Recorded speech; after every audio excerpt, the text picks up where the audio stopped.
పూర్తి వివరాలకు చదవండి రేపటి అక్షర శిల్పం దినపత్రికలో.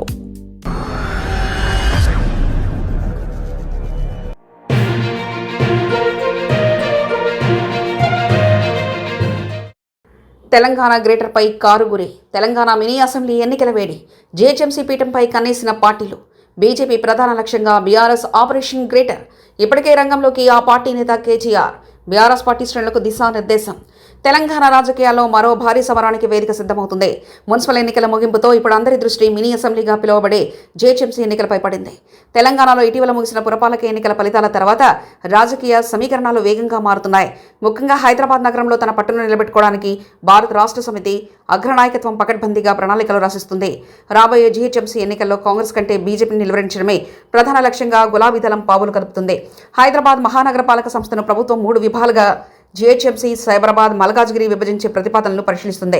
ప్రస్తుతం ఉన్న 150 వార్డుల సంఖ్యను 300కు పెంచే ఆలోచన కూడా ఉంది. ఈ మార్పులు ఎన్నికల ఫలితాలపై తీవ్ర ప్రభావం చూపుతాయని రాజకీయ విశ్లేషకులు భావిస్తున్నారు. ఈ నేపథ్యంలో విభజన తర్వాత ఏర్పడే కొత్త కార్పొరేషన్లు కూడా మెజార్టీ స్థానాలను కైవసం చేసుకోవాలని బీఆర్ఎస్ కార్యాచరణకు సిద్ధం చేసింది. గత జీహెచ్ఎంసీ ఎన్నికల్లో బీజేపీ అనూహ్యంగా పుంజుకొని బీఆర్ఎస్కు గట్టి పోటీ ఇచ్చింది. నగరంలో హిందూ ఓటు బ్యాంకును ఆకర్షించడమే కమలం పార్టీ విజయవంతం కావడంతో ఈసారి ఆ పరిస్థితి పునరావృతం కాకుండా చూడాలని కేటీఆర్ భావిస్తున్నారు. కాంగ్రెస్ అధికారంలో ఉన్నప్పటికీ హైదరాబాద్ నగరంలో ఇప్పటికీ బీఆర్ఎస్, బీజేపీల మధ్య ప్రధాన పోటీ ఉంటుందని సర్వేలు చెప్తున్నాయి. అందుకే బీజేపీ బలంగా ఉన్న డివిజన్లలో ప్రత్యేక దృష్టి సారించి అక్కడ చొచ్చుకొని వెళ్లాలని నిర్ణయించుకున్నారు. జీహెచ్ఎంసీ ఎన్నికల్లో సన్నద్ధం కావాలని పార్టీ శ్రేణులకు వర్కింగ్ ప్రెసిడెంట్ కేటీఆర్ ఇప్పటికే దిశానిర్దేశం చేశారు. నగరంలోని ప్రతి డివిజన్లో పార్టీ పరిస్థితిపై నివేదికలు తెప్పించుకున్నారు. క్షేత్రస్థాయిలో కార్యకర్తలకు మనోధైర్యాన్ని నింపేందుకు వరుస సమావేశాలు నిర్వహిస్తున్నారు. నగర అభివృద్ధిలో గత 5 ఏళ్లలో బీఆర్ఎస్ చేసిన పనులను ప్రజల్లోకి బలంగా తీసుకెళ్లడం ద్వారా ఓటర్ల మద్దతు కూడగట్టుకోవాలని పార్టీ భావిస్తుంది.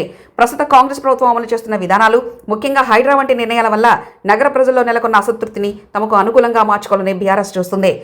మూసీ పునరుద్ధరణ ప్రాజెక్టు వల్ల నిరాశ్రయైన పేదల పక్షాన్ని నిలబడి పోరాటాలు చేయాలని నిర్ణయించారు. తద్వారా సామాన్య ప్రజల మద్దతును మళ్లీ పొందవచ్చని పార్టీ అంచనా వేస్తుంది. నగర రాజకీయాల్లో ఎంఐఎం పాత్ర కూడా చాలా కీలకం.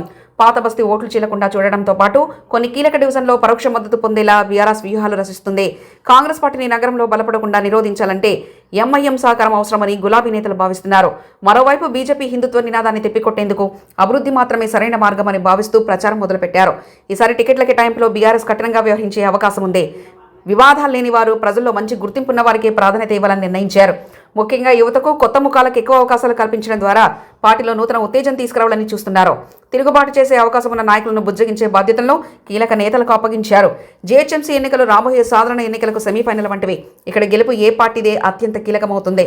బీజేపీని కట్టడి చేస్తూ కాంగ్రెస్ను వెనక్కి నెట్టి మళ్లీ గ్రేటర్ గడ్డపై గులాబీ జెండా ఎగరవేయాలని బీఆర్ఎస్ చేస్తున్న ఈ ప్రయత్నాలు ఎంతవరకు ఫలిస్తాయో వేచి చూడాలి. మరిన్ని కథనాల కోసం సబ్స్క్రైబ్ చేసుకోండి మీ అక్షర శిల్పం. పూర్తి వివరాలకు చదవండి రేపటి అక్షర శిల్పం దినపత్రికలో.